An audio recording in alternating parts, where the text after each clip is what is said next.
하나님 말씀은 시편 44편 9절에서 16절 말씀입니다. 44편 9절에서 16절 말씀 제가 봉독하겠습니다. 그러나 이제는 주께서 우리를 버려 욕을 당하게 하시고 우리 군대와 함께 나아가지 아니하시나이다.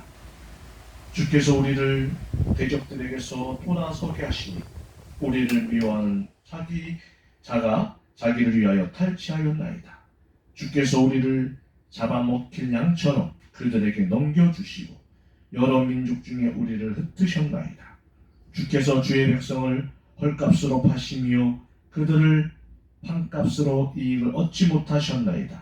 주께서 우리로 하여금 이웃에게 욕을 당하게 하시니 그들이 우리를 둘러싸고 조소하고 조롱하나이다. 주께서 우리를 묵배성 중에 이야기거리가 되게 하시며 민족 중에서 머리 흔듦을 당하게 하셨나이다. 나의 능력이 종일 내 앞에 있으며 수치가 내 얼굴을 덮었으니 나를 비방하고 욕하는 소리 때문이요 나의 원수 나의 복수자 때문이니이다. 아멘. 9절에서 16절 말씀은 이스라엘이 패배한 시를 기록한 것입니다. 그러니까 1절에서 8절 말씀은 이스라엘의 승리, 그리고 지금 성경을 봉독했던 말씀은 이스라엘의 패배입니다. 패배. 성도에게는 복은 물론 고난도 마땅히 받으려는 자세가 있어야 합니다. 아멘. 복은 하나님이 물론 주시죠. 그러나 고난도 하나님이 주신다는 것입니다. 이렇게 했을 때 원망하지 말고 어떻게 해요? 받으려는 자세가 있어야 됩니다.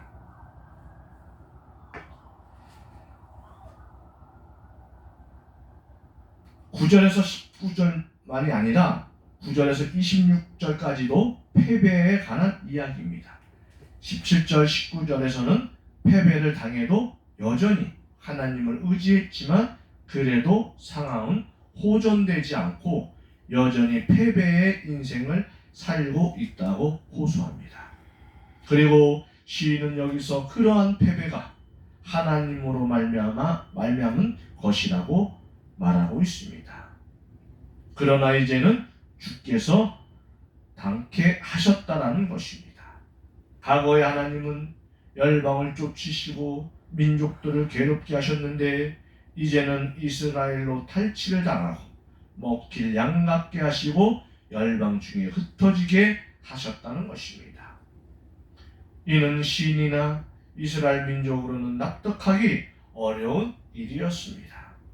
더욱이 그러한 일이 그들이 하나님의 언약을 배반하였을 때가 아니라 하나님의 언약을 충실하게 준행할 때 일어났다는 점에서 이스라엘 민족으로서는 충격적인 일이었습니다. 히스기야 시대의 유다는 다윗 이래로 가장 큰 신앙 부흥을 이루었습니다. 가나안 정착 이래 가장 화려한 유월절을 지켰고 하나님의 율법을 지키려는 노력을 최대한 경주하였습니다. 그러므로 히스기야와 백성들은 환난을 생각지도 못하였을 것입니다. 그리고 하나님의 큰 축복을 기대하였을 것입니다. 그런데 이게 웬일이란 말입니까? 그들에게는 기대하였던 축복 대신에 엄청난 위기가 찾아왔습니다. 나라는 이방 군대의 말발굽 아래 초토화되었고 이제 하나 남은 예루살렘마저도 함락되기 일보 직전이었습니다. 여러분이 만일 이러한 상황에 처하였다고 생각해 보십시오. 어떠한 마음이 드시겠습니까? 만일 여러분이 어떤 죄를 지어 그러한 위기에 처하였다면 억울하지는 않을 것입니다. 그러나 성실하게 신앙생활을 하는데 이러한 어려움을 만나게 된다면 아마 눈이 뒤집히게 될 것입니다. 입에서는 하나님을 향하여 원망이 튀어나오고 왜 자기가 신앙을 가지게 되었는지 후회하기도 할 것입니다. 그리고 경우에 따라서는 하나님을 향하여 저주하는 사람도 있을 것입니다. 우리는 이러한 신뢰를 욥의 아내를 통해 확인할 수 있습니다. 주지하다시피 욥은 하나님도 인정하실 만한 만큼 경건하고 위로운 사람이었습니다. 그런데 어느 날 그에게 도저히 납득하기 어려운 재앙이 닥쳐왔습니다. 그의 모든 재산이 한순간에 날아가 버리고 말았습니다. 뿐만 아니라 그의 모든 자녀도 한날에 죽고 말았습니다. 10남매가 죽고 말았습니다. 그런데 재앙은 이것으로 그치지 않고 이번에는 욥의 육체까지도 극심한 질병으로 인하여 피폐하게 되었습니다. 그러자 욥의 아내가 욥을 향하여 쏘아붙였습니다. 당신이 그래도 자기의 순전을 굳게 지키겠느냐?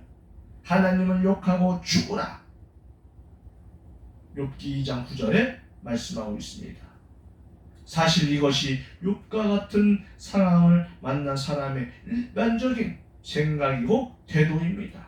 그런데 욥은 그의 아내의 말에 대하여 무엇라고 반응하였습니까? 그대의 말이 어리석은 여자 중 하나의 말과 같도다. 우리가 하나님께 복을 받았은즉 재앙도 받지 아니하겠느뇨? 2장 10절에 욥기 2장 10절에 아니하겠노라고 하며 입술로 범죄치 않았습니다. 무슨 말입니까? 하나님을 욕하지 않았다는 거예요. 원망하지 않았다는 거예요. 불평하지 않았다는 것입니다. 성도 여러분, 바로 욥의 이 자세가 우리가 알 수 없는 고난, 재앙 앞에서 취하여야 할 자세입니다. 오늘 본시에서도 보면 이스라엘 민족은 이 모든 일이 우리에게 임하였으나 우리가 주를 잊지 아니하며 주의 언약을 어기지 아니하였느니라고 17절에 말씀하고 있습니다. 하나님을 원망하고 저주하며 하나님을 버릴 수 없는 상황에서도 이스라엘은 하나님에 대한 믿음과 하나님의 언약에 떠나지 않는 것입니다. 이는 이스라엘 민족이 당시 얼마나 성숙한 신앙의 모습을 가지고 있었는지 잘 보여줍니다. 욥이 하나님께 복을 받았으니 재앙도 받아야 한다고 한 그 신앙을 공동체로서의 이스라엘 민족도 가지고 있었던 것입니다. 오늘 우리도 이러한 신앙을 가져야 합니다. 하나님의 복을 주시든 재앙을 주시든 고난이 자기의 죄로 인한 것이든 사람의 이성으로 도저히 납득할 수 없는 것이든 하나님이 주신 거라면 마땅히 받겠다는 신앙이 있어야 합니다. 물론 연약한 인간으로서 고난을 어찌 기쁘게 받을 수 있겠습니까?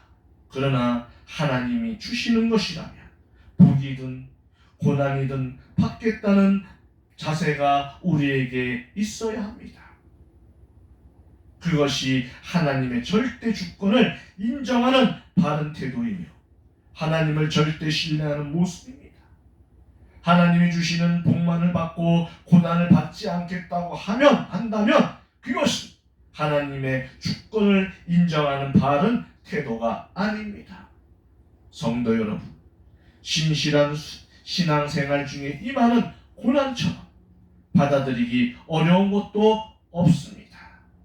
그러나 우리는 그것까지도 받아들여야 하는 것이 합니다. 그것이 신앙입니다. 우리가 신앙생활하면서 견인 풀린 성도들이 있어요. 아까 말씀을 전한 것처럼 9절에 보면 욕을 당하게 됩니다. 욕을 먹게 됩니다. 10절에는 싸움에서 후퇴합니다.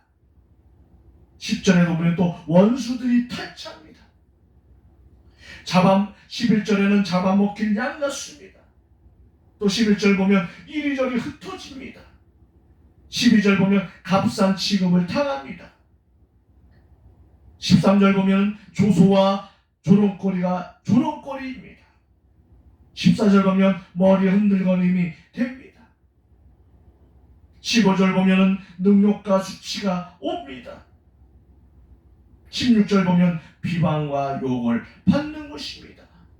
어떻게 했을 때요? 견인이 풀린 성도였을 때, 하나님을, 주님을 취하지 않았을 때 이렇게 어려움이 당한다는 것입니다. 그러니까 우리는 어떻게 합니까? 기도할 때 주님 견인에 있게 하소서, 주님 사랑의 줄로 묶으소서, 주님 생명의 줄로 엮으소서, 주님 은혜의 줄로 이끄소서, 주님 능력의 줄로 매소서, 주의 견인에 있겠습니다는 그런 고백이 있어야 될 것입니다.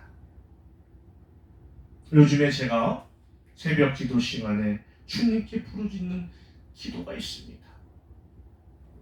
너무나도 제가 영적으로 침체했던 것입니다. 주님께 취하지 못하고 다른 곳에 취해 있었던 것입니다. 주님께 견인되어 있어야 되는데 견인이 풀려 있었습니다. 그러니 제 영혼이 얼마나 힘들었겠습니까? 그래서 요즘 새벽 기도의 시간에는 주여 나를 메워 주옵소서, 주여 성령 충만케 하여 주옵소서, 성령에 취하게 하여 주시옵소서 간절한 마음으로 기도하고 있습니다. 사랑하는 성도 여러분, 여러분들은 어디에 매여 있습니까? 어디에 취해 있습니까? 세상에 취해 있습니까?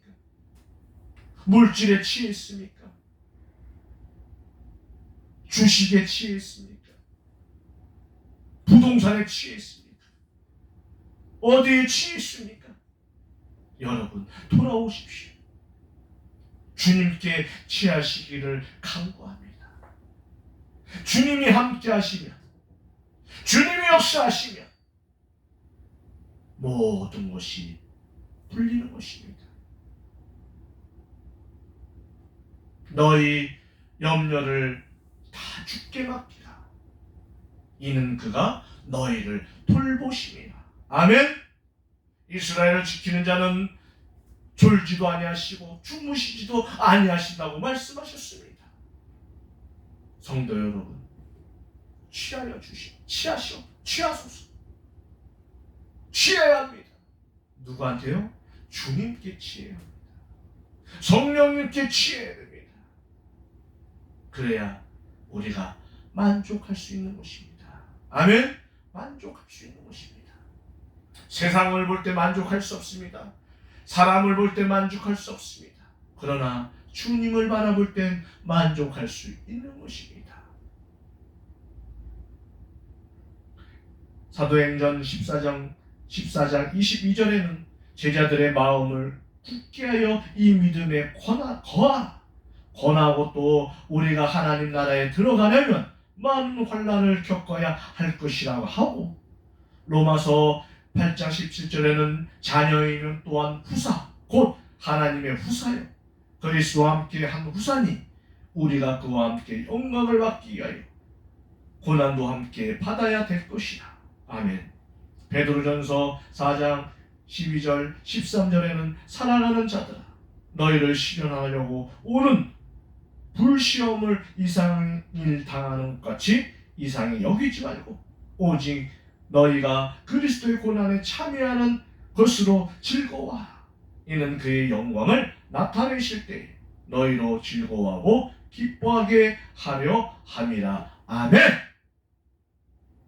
승리하는 저와 여러분이 되시기를 주님의 이름으로 축원합니다. 기도하겠습니다.